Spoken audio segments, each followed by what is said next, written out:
Hi, everyone. I'm Tatiana Derugina, a professor of finance at the University of Illinois, and this is Econ Quick Takes. Today, I want to talk about something that might sound technical, but is actually crucial to the health of any economy: central bank independence. Why do economists care so much about it, and why should you? Let's start with the basics. In the US, the Federal Reserve, the country's central bank, is independent from the political branches of government.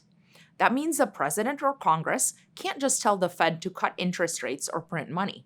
The Fed makes its own decisions, guided by its dual mandate: maximum employment and stable prices. But why not let elected officials have the final say? After all, they represent the people. Shouldn't they control monetary policy too? Here's the problem: politics and good economic management don't always go hand in hand. Imagine a government facing an election.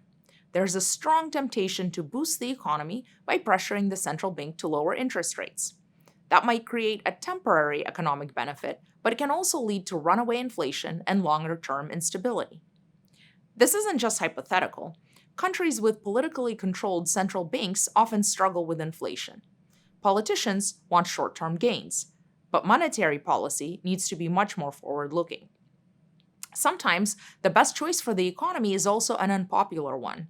Independent central banks are in a much better position to make those tough calls. For example, they can raise rates when inflation is rising, even if it slows growth in the short run. They can resist printing money to finance government deficits, which helps keep inflation expectations anchored.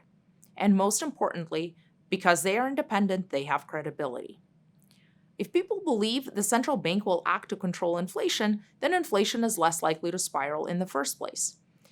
By contrast, if people believe politicians will lower interest rates unnecessarily, high inflation can become a self-fulfilling prophecy.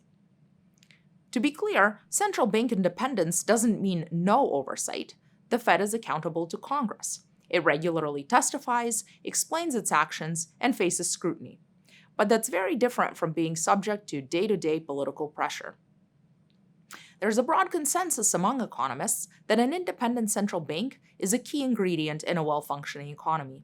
It's one of the reasons inflation in high-income democracies has been relatively low and stable over the past few decades. Thanks for watching. This has been Econ Quick Takes.